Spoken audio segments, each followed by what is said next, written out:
In this video, we're taking on the most extreme fare food we can find here at the Alaska State Fair. In our last video, we explored the wonders of fried pecan pie and red velvet funnel cake. Now we've left Tennessee and flew cross-country to Anchorage, Alaska.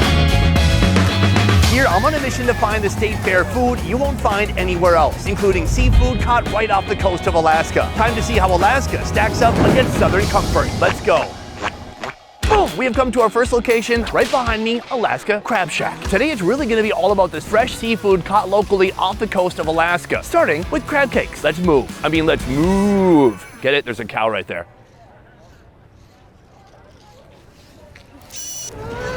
Boom! Right now I am with Katie in the Crab Shack kitchen. Katie, how you doing? I'm doing good. So here you have the crab cakes. Is this using locally sourced crab? It is all Alaska Waters crab. It's a blend of crab here because king crab right now is really difficult to come by. We have our snow crab, bear-eye crab. We also have Alaska brown crab. That's a little bit kind of, I would say, the next level down. Could you walk me through the process of making the crab cake? Okay. Our crab cakes are made, they're made by us. It's our recipe. In them is, again, that blend of Alaska seafood, crab, panko breading, a lot of different seasonings, a little bit of pimento, which is kind of the secret sauce there. The crab cakes head into the fryer until they're crisp and golden brown. When finished, they rest briefly to drip out excess oil before being piled high in a bucket of 15. And that's how we make our Alaska crab cakes. All right, folks, this is my first food literally ever in Alaska, a bucket of crab cakes. A lot of people, they go to a state fair, they have a bucket of fries. To that I say, "Bleh." I'm not impressed with a bucket of fries, but a bucket of crab cakes, I didn't even know that concept existed until I came here. Right here, for this bucket of 15 crab cakes, it is actually $25. Let's get into it. Oh, that's nice. There's like a nice thick crunchy crust on the outside. The inside is soft and a little gloopy, full of delicious crab meat. From here, I do want to try this homemade dill tartar sauce. I'm gonna give it a bit of a dip in that tartar. That is a lot of tartar sauce. Oh yeah. It's a little bit mayonnaise-y. It has a nice sharp taste. The dill is coming through. It's perfection. It's somehow a good thing that Alaska is so far from the rest of the USA. Because if this place was easy to get to, it would be completely overrun. Because so far, this food is outstanding. So that is the crab cake. But this is just our first seafood-based item for the day. Katie is selling another seafood item known as the bacon-wrapped scallop. What ocean does this bacon come from? Let's go find out. So again, they're produced in our plant in Anchorage. We get them out here, all pre-wrapped and pre-skewered. And then they too go into the deep fryer. It's not a state fair unless it's fried. Is this bacon just off the coast of Alaska? Yes, absolutely. There's a lot of pigs out here. No, we buy bacon like everybody else from Costco. Okay, but tell me about these scallops. The scallops are from here, Alaska, Prince William Sound. Alaska is known for its scallops. Its cold waters keeps them really clean, really sweet. A little bit different from the warmer water scallops that you get elsewhere. Ooh, that bacon has turned crunchy. The scallops are golden. That is gorgeous. Then they just come out here. It's a little delicate work, not burn our fingers. And that's how we make our bacon wrapped scallops. Boom, right there. 5 scallops wrapped in bacon, fried in a deep fryer, and all of that for $17. That's not bad. I'm gonna peel one of these off. It's kind of like me jumping into a cold pool. When you put this into hot oil, there is shrinkage. That said, let's give it a shot. I'm in love. The bacon is perfectly crunchy, but the magic of frying the bacon is that it kind of constricts and wraps tighter around the scallop. The scallop is just naturally sweet, fresh, delicious, but all the grease and all the salt from the bacon really brings out the flavor from the scallop. It's a pair like, it's a classic pair like Tide Pods and 12-year-olds. They just go together, except for it won't kill you. Quite the opposite. It'll make you feel alive. All right, so that is the Crab Cake Shack, but we have a lot more seafood to see here at the Alaska State Fair. Let's keep moving. Boom! We've come to our second location right behind me, an Oyster Hut. Do you know who else is doing an Oyster Hut? Literally nobody. I've never been to a state fair where there's an Oyster Hut. Like behind me, there is a guy who is shucking oysters, opening them, and then giving you as many condiments as you want, and you can just eat them to your heart's content. Or until your wallet's empty. That's probably gonna happen first. These are not cheap. Let's take a look at how it works. Boom! I'm in the kitchen with Dave. Dave, you have oysters. Where are these oysters from? Well, I have an oyster farm. It's a beautiful place about 30 miles out in the ocean there out of Whittier. How many oysters are you growing a year? We're selling 40,000 oysters at the fairs. I'm sorry, you said 40,000? Yeah. I see someone shucking these right now by hand. Does that mean you're shucking 40,000 oysters? Yes. Yes, and it's a battle, but we have these shucking machines that help us. Oh, wow, look at this. It's like a little drill. It's a little knuckle here, and sometimes they're hard to find, but you get it in there, and you slip the knife in there, cut that muscle, and you come through this attachment on both sides, detach it, and there it goes. Oh, that is way easier. Well, it is, but I broke this one. Oh, cut. Let's talk about the oyster species. Is this from this region, or is it a Japanese oyster, a French oyster? It is the Japanese oyster, and that's all up the west coast. In Alaska, that's the only brand we can bring in.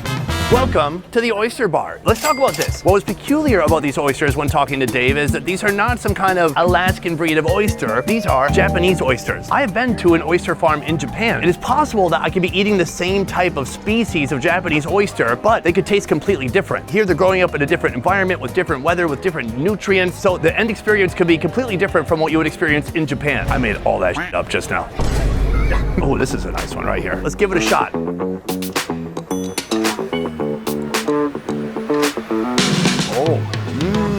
It's a little bit briny, but it's got more like a deep umami flavor to it. It's quite delicious alone. I kind of can't believe how good it is. Dave, what are you feeding these things? Solution water.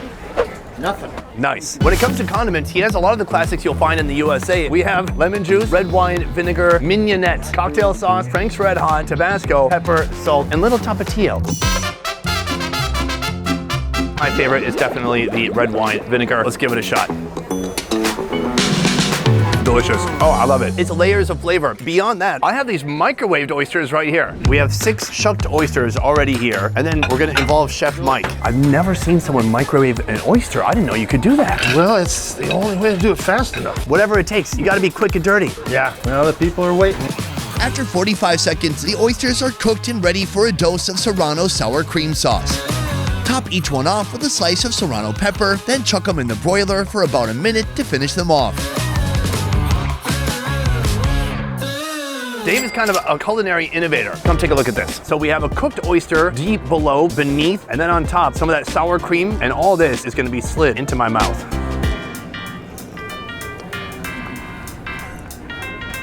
Oh, that's nice. It's creamy, it's got some kick. You still got the oyster there. The oyster is a little bit more firm.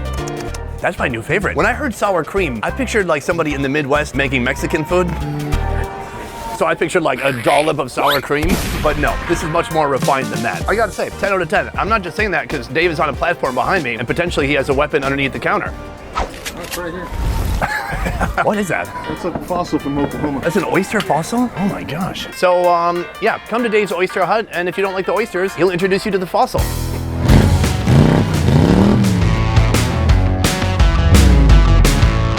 Right behind me, we have a state fair first, a vendor serving up fresh seafood. But here he has one of the most expensive fair food items I have ever seen in my life. The most expensive thing you'll find on the menu here is $75. What is it? I'll tell you soon. But first, we're gonna start with the salmon. I'm here with Buffy and Buffy's mother, Bessy, and this is a salmon. Could you tell me a little bit about what we're about to see now, Buffy? We're going to be filleting the salmon with the traditional ulu from up north in Alaska. Step 1, go under the chin to assure it's deceased. Yeah. It's not coming back from that, that's for sure. Finish him. Fatality. Don't mess with Bessy, is what I just found out.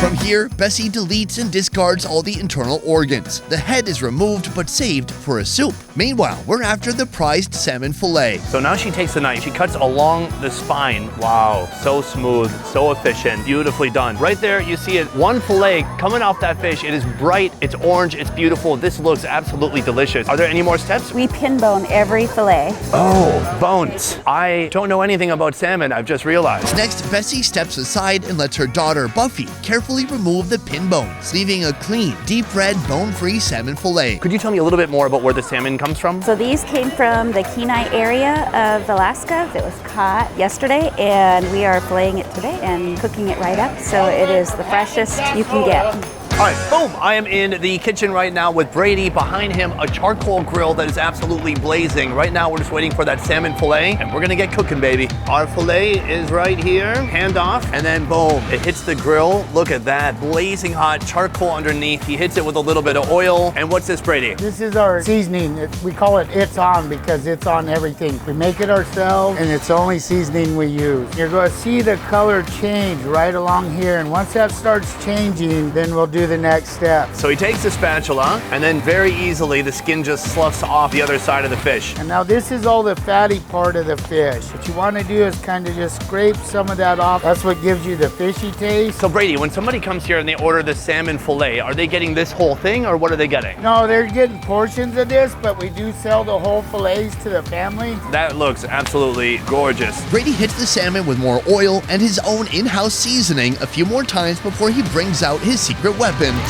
a pizza paddle. The grill is about 850 degrees, so that protects the fish from falling through the grate. After a few more flips, the salmon is ready to eat. Just lay that right on our rice like that. Some of our blend of oil over the rice and over the salmon again. A little more it's on all over everything. And that's our grilled salmon at Fish on Camp Grill. In a second, we're gonna get to the salmon right here, but first, a fried fishy. Right here, we have a piece of halibut that's already been breaded and already been fried. And all of this is local fish. I believe the only thing imported at this fair is the falafel.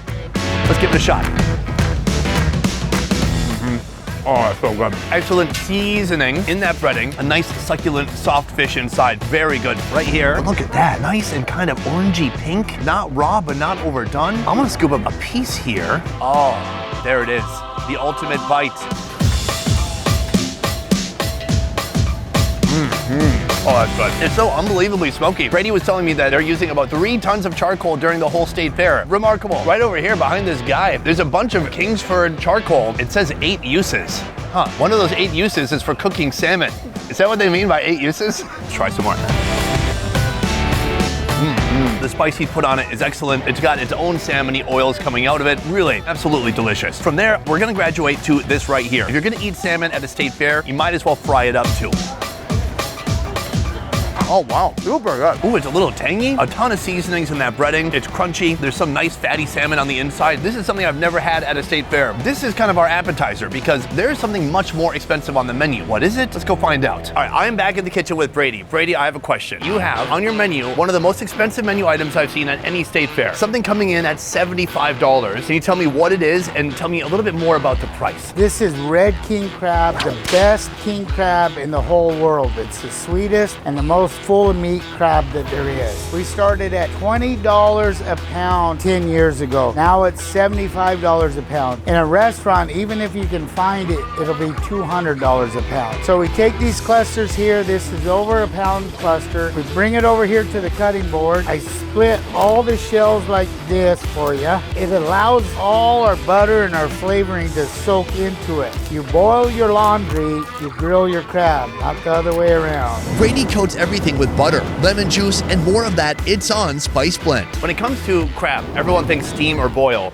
but they underestimate how good a grilled crab is. Yeah, it gives it a whole different flavor, a whole different texture. He hits the crab with even more butter and lemon juice, giving it even more flavor. And then more butter. Bring it out onto the plate. We got a little flame there, got a little smoke going on. Grab the claw off, and of course everybody loves all the butter all over it. Ooh. Little lemon again, and of course it's on to finish it off. And that's Alaskan grilled king crab from Fish on Camp Grill. All right, folks, right here, the most expensive fair food you will find at any fair. 1 king crab cluster. So we've got 4 legs. Is it 4? Oh, 3. Perhaps this crab was an amputee. Crabs have 4 legs, right? Can I tell you something funny? You guys remember Bessy who was just cutting that fish? She just came out to me before I was gonna eat this and she said, hey, do you wanna see a bear attack real quick? She showed me her dad who got bit in the stomach by a bear. Life is different in Alaska. People here, they get bit by bears sometimes. Back to the crab. All these have already been cut right here underneath, so it should be pretty easy to pull out the meat. We're gonna break the knuckle, we're gonna pull out that tendon, and then we're gonna try to retrieve that meat from the inside. And if you're having trouble, they have some craft scissors right here. Yeah, there we go. All right, it is not a perfect little log of crab meat, but that will do. Oh yeah, that's incredible. Grilling it is something different. All this butter, all this lemon juice, and all this seasoning really gets in there. You're getting that nice smokiness from the charcoal. It is a very unique king crab experience and one I've not had anywhere else. Now these parts are very underrated right here. This is the hip meat. That's one giant clump of crab meat just from the hip. This bite looks like an amazing bite, but here's the thing. This bite is also $15. Smoky, buttery, and still such a robust, chewy, fatty, sweet crab. I love it. 75 bucks. It's not cheap, but right now, in this moment, it definitely feels worth it. So that is our king crab. As far as food, I'm not sure we're gonna get much more expensive than this, but can we find something more delicious? Well, let's find out. We have come to our next location right behind me. I'm taking a little bit of a break from the seafood and indulging in some sweet food. Here in this food wagon, they are serving something called an Eskimo pie. But as far as I knew, no one was allowed to say Eskimo anymore. So I'm confused. Beyond that, I'm told that the food we're trying here comes from an indigenous recipe from the native people here. How does it work? Well, let's go find out. And we are back with Buffy. Buffy, hello. Oh, hi. Today we're gonna be trying something called fry bread. Can you tell me a little bit about what fry bread is and where it comes from? Traditionally, I think in Alaska, we don't have a flour here. We don't have wheat or corn up in the villages. So when the other natives in the lower 48 introduced the flour here, the fry bread concept was also introduced, and we just continued their recipe and variations of it. So here, you're taking the fry bread, but you're kind of farifying it. Yes. And that's exactly what we're gonna see next. I have some fresh risen dough here. Ooh, that is some nice gooey dough. Pinch it off and just kind of pulling it out, but not really trying to get rid of too much of the air. I actually squirted a little bit of oil on my gloves so it wouldn't be so tacky and stick to my gloves. What we're gonna do is I'm gonna take these and I'm gonna drop them right into this hot oil fryer. One of the foods is known as an Eskimo pie. Yes. What I've learned in the last few years is Eskimo is not something that people should be saying anymore. So I am actually a Nupiaq Eskimo from up north, and so being a Nupiaq Eskimo, we can use it. That's what I identified as. Don't take that away from me. It's our culture and it's where we're from. That makes it okay for you. Yes.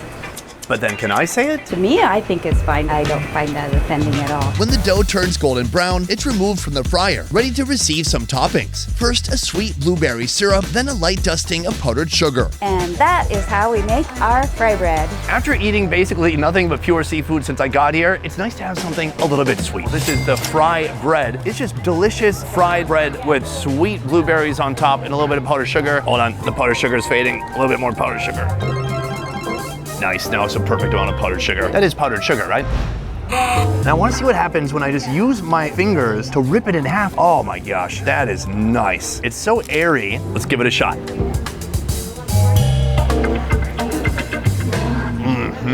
That's good. It's donutty. It's more like pancakey than bready. It's toasty on the outside, light, fluffy, super satisfying. And then you get that hit of blueberry syrup and some whole blueberries inside. Oh my lord, that is nice. Hit it with a little bit of powdered sugar. Oop.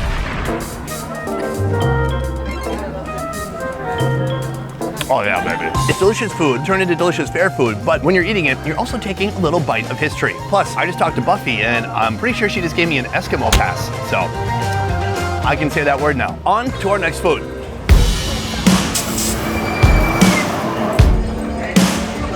Our next location right behind me is serving up a food I did not expect to find here in Alaska. I'm talking quesadillas. And let me tell you, my friend, we are a long way from Mexico. Of all the proteins you could put inside a quesadilla, I would think shrimp, beef, pork, chicken, but here they're stuffed with salmon and reindeer. And they've been doing it for some time. Since 1996, this is not a new idea. This is something that is foundational to Anchorage. So how does it work and does it actually taste good? Let's go inside to find out.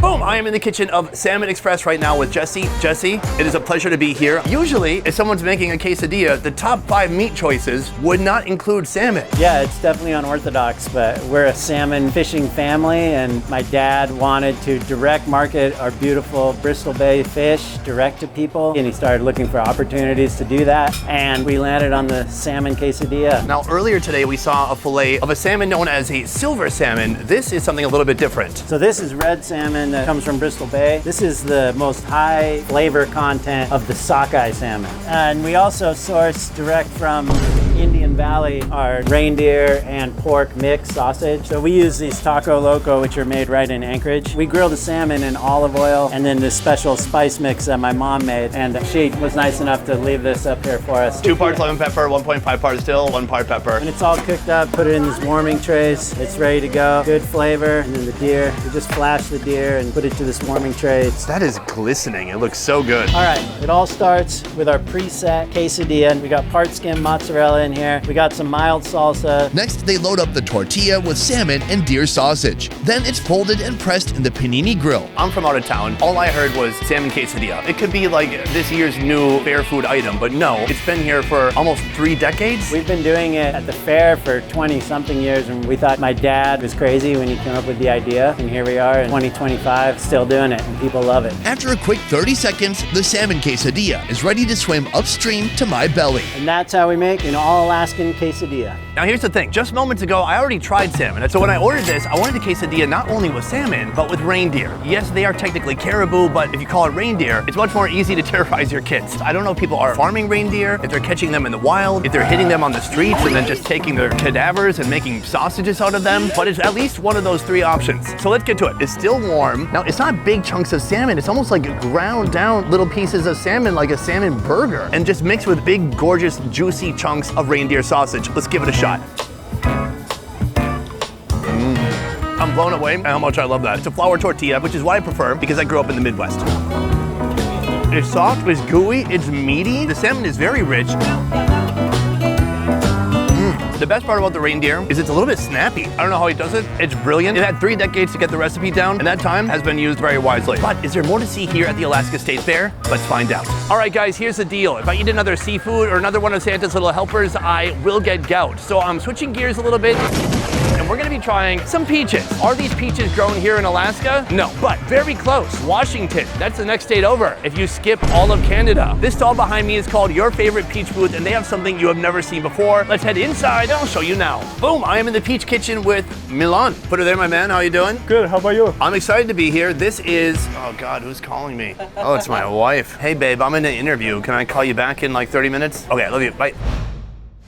I'm very excited to be here. You are making something special here. Tell me about it. I fly down to Washington State and I drive 2.5 hours down Columbian River just to bring those beautiful peaches. When people think peaches, they usually think Georgia. What is good about Washington peaches? Washington peaches beat Georgia peaches anytime because they're honey. Let me show you this. So our peaches are the most beautiful peaches you can find them. These are some monster peaches. And so this is what you're taking. You're getting fresh slices of this, and then that's what's being battered. Yes. Each peach slice is dipped in a waffle batter and deep fried until golden brown. They're dusted with cinnamon and sugar, placed in a bowl with a scoop of ice cream, and loaded up with a small mountain of whipped cream. Finally, more cinnamon and sugar and a mint leaf to top it off. Milan's story is amazing. It's a little bit of the American dream. If you couldn't tell, that's not an Alaska accent. He is from Serbia. And what I love is that he is going all the way to Washington to get peaches. Once here, he turns those peaches into a myriad of different dishes. And then, of course, there is this. Peaches that are fried. Oh yeah, take a look at that. A little whipped cream, a little peach, and a little sprig of mint. Let's give it a shot. Oh no, the peach fell out. Don't worry, they wash this picnic table every 5 days. First of all, the peach has become soft and steamy inside. They put on sugar and cinnamon, which just gives it another layer of flavor. And the batter, it's a very light, pancakey batter.